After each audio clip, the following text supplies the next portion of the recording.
उत्तर प्रदेश के पूर्व मुख्यमंत्री अखिलेश यादव आज से महाराष्ट्र के दौरे पर निकल गए हैं। वो आज महाराष्ट्र के मालेगांव में एक सार्वजनिक कार्यक्रम में जनसभा को संबोधित करते नजर आए। तो कल यानी कि 19 अक्टूबर को वो धुले में एक कार्यक्रम में जनसभा को संबोधित करेंगे।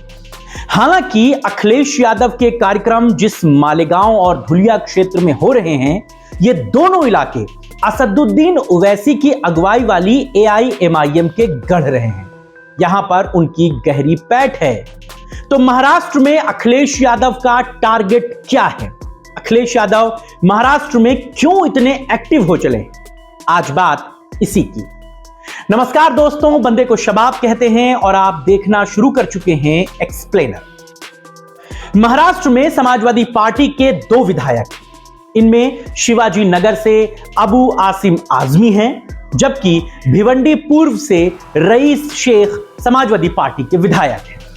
हरियाणा में भले ही समाजवादी पार्टी चुनावों से दूर रही हो, लेकिन महाराष्ट्र में अखिलेश यादव मुस्लिम और उत्तर भारतीय वोटरों को इंडिया गठबंधन के पक्ष में लाने के लिए खासे एक्टिव दिख रहे हैं। फिलहाल पार्टी की कोशिश यह है कि सपा महाराष्ट्र के चुनाव में सीट शेयरिंग में ज्यादा से ज्यादा सीटें हासिल करे और मजबूती के साथ चुनाव लड़े। समाजवादी पार्टी ने 30 सीटों पर खुद के मजबूत वोट बैंक होने और गहरे जनाधार की बात कही है। पार्टी चाहती है कि उसे MVA यानी कि महाविकास अघाड़े में ज्यादा से ज्यादा सीटें मिले। पार्टी की नजर 10 से 12 सीटों पर है, लेकिन जो इंटरनल चर्चा है वो ये है कि MVA के साथ सीट शेयरिंग में उसे 3 से 4 सीटें ही मिल सकती हैं। जी, मामला यहां पे यही दिलचस्प है कि समाजवादी पार्टी कैसे इतनी कम सीटों की सीट शेयरिंग फॉर्मूले को एक्सेप्ट कर पाएगी। सबसे पहले यह समझिए कि आखिरकार समाजवादी पार्टी महाराष्ट्र में तलाश क्या कर रही है। क्यों अखिलेश यादव के लिए महाराष्ट्र बड़ा टारगेट है, जबकि हाल फिलहाल के दिनों में गुजरे हरियाणा और जम्मू कश्मीर में तो अखिलेश यादव इसके आधे भी एक्टिव नहीं दिखे, उनकी इतनी भी दिलचस्पी नहीं दिखी। हरियाणा में तो वो चुनाव लड़े नहीं, जम्मू में जहां उन्होंने चुनाव लड़ा भी वहां प्रचार तक करने नहीं गए। तो इनमें सबसे पहले नंबर पर बात आती है और वो है क्षेत्रीय विस्तार, यानी कि क्षेत्रीय पार्टी से राष्ट्रीय पार्टी बनने की तरफ की। समाजवादी पार्टी उत्तर प्रदेश की एक बड़ी पार्टी है, लेकिन दूसरे राज्यों में अपनी मौजूदगी बढ़ाने की वो कोशिशें कर रही है। ऐसे में महाराष्ट्र जैसे बड़े राज्य में अगर वो पूरी ताकत के साथ चुनाव लड़ती है तो उसे राष्ट्रीय स्तर पर अपना राजनीतिक प्रभाव बढ़ाने का पूरा मौका मिलेगा। दूसरा नंबर आता है धर्मनिरपेक्ष राजनीति की। जी, महाराष्ट्र में अल्पसंख्यक समुदाय, जिसमें खासकर मुस्लिम और दलित मतदाताओं की बड़ी तादाद है। समाजवादी पार्टी धर्मनिरपेक्ष पार्टी के तौर पर अपने आप को प्रेजेंट करना चाहती है। वो PDA के जरिए पिछड़ों, दलितों और अल्पसंख्यकों पर सियासत का चक्रव्यूह रच रही है। ऐसे में वो इन मतदाताओं के आधार को आकर्षित करने की पूरी जद्दोजहद करती नजर आ रही है। और तीसरा महत्वपूर्ण मुद्दा है विपक्षी दलों के साथ गठबंधन का। समाजवादी पार्टी कई बार विपक्षी दलों के साथ गठबंधन करके चुनाव लड़ती रही है, लेकिन इस बार महाराष्ट्र में चुनाव लड़कर वो अपने गठबंधन के सहयोगियों के साथ अपने राजनीतिक संबंधों को और प्रगाढ़ करना चाहती है और मजबूत करना चाहती है, क्योंकि उसे इससे दूरगामी परिणाम दिखते हैं। इसके बाद जो बारी आती है वो होती है नए विकल्प की, यानी कि राज्य में पारंपरिक पार्टियां जैसे शिवसेना, NCP, कांग्रेस मौजूद हैं, लेकिन इनके बीच के मतभेद और चुनावी गठबंधनों में अस्थिरता साफ नजर आती है। समाजवादी पार्टी मतदाताओं के लिए एक नया विकल्प बनना चाहती है और वो इसी की कोशिशों में है। तो इस तरह से समाजवादी पार्टी महाराष्ट्र में चुनाव लड़ने की योजना बना रही है, ताकि राज्य में चुनावी समीकरणों में वो अपने आप को फिट कर सके।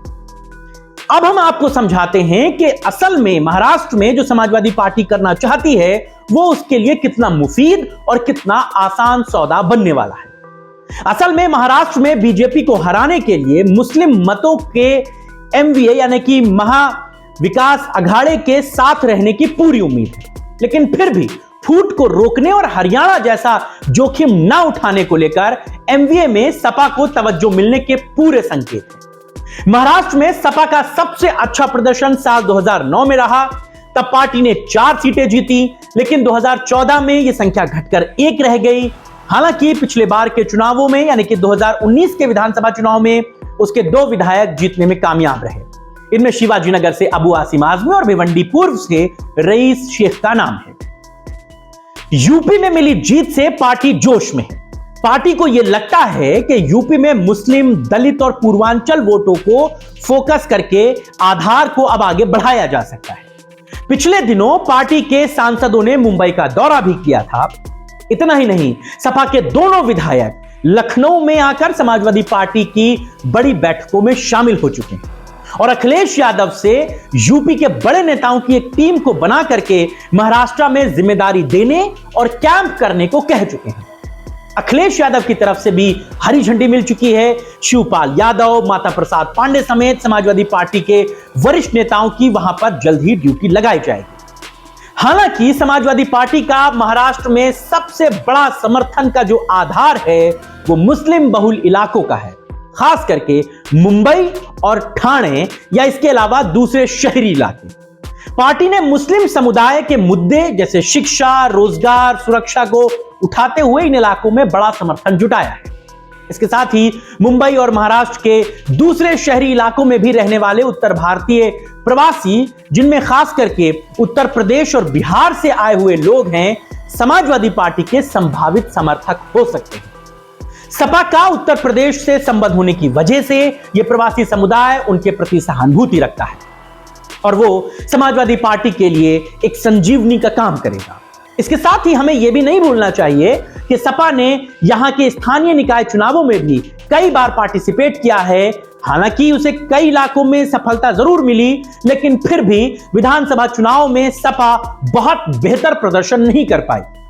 फिर भी स्थानीय स्तर पर पार्टी का थोड़ा बहुत प्रभाव देखा जाता है। हालांकि समाजवादी पार्टी जिन वोटरों के सहारे महाराष्ट्र के चुनाव को लड़ने, वहां पर अपने दम को दिखाने के लिए उतर रही है, वहां पर उसका सबसे बड़ा मुकाबला भारतीय जनता पार्टी से नहीं है, बल्कि उसका मुकाबला असदुद्दीन ओवैसी की पार्टी AIMIM से है। महाराष्ट्र की राजनीति में असदुद्दीन ओवैसी की पार्टी ऑल इंडिया मजलिस इत्तेहादुल मुस्लिमीन यानी कि AIMIM का प्रभाव अखिलेश यादव की समाजवादी पार्टी की तुलना में कहीं ज्यादा मजबूत दिखता है, क्योंकि ओवैसी की महाराष्ट्र में मुस्लिम समुदाय, खास करके महाराष्ट्र का जो इलाका है मराठवाड़ा का, उनमें औरंगाबाद, नांदेड़ और मुंबई जैसे इलाकों में वहां पर असदुद्दीन ओवैसी का आधार मजबूत है। पार्टी ने वहां पर स्थानीय निकायों में पार्टिसिपेट किया है, विधानसभा चुनावों में जीत भी उसे मिली है और AIMIM ने महाराष्ट्र विधानसभा में अपनी जीत को दर्ज करा करके राज्य में अपने राजनीतिक कद को बढ़ाया है। 2009 के अगर विधानसभा चुनावों की मैं बात करूं तो AIMIM ने भी 2 सीटें जीती हैं। इसके विपरीत समाजवादी पार्टी का विधानसभा चुनावों में प्रदर्शन MIM की तुलना में कमजोर है। असदुद्दीन ओवैसी को एक राष्ट्रीय स्तर का मुस्लिम नेता माना जाता है, जो मुसलमानों के मुद्दों पर खुलकर बोलते हैं। उनकी छवि महाराष्ट्र में भी प्रभावी दिखती है, इससे कोई गुरेज नहीं किया जा सकता।